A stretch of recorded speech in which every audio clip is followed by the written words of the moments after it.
sông sâu sao nước chảy hoài, thương người xa xứ.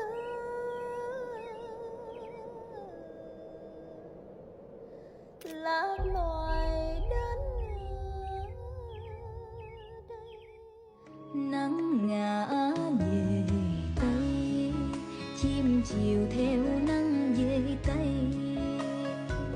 Mình lên phía Bắc mà mỏi hơi rao bán nhọc nhằn, thương nhau nhiều chứ phong trần nó đôi chung nhau.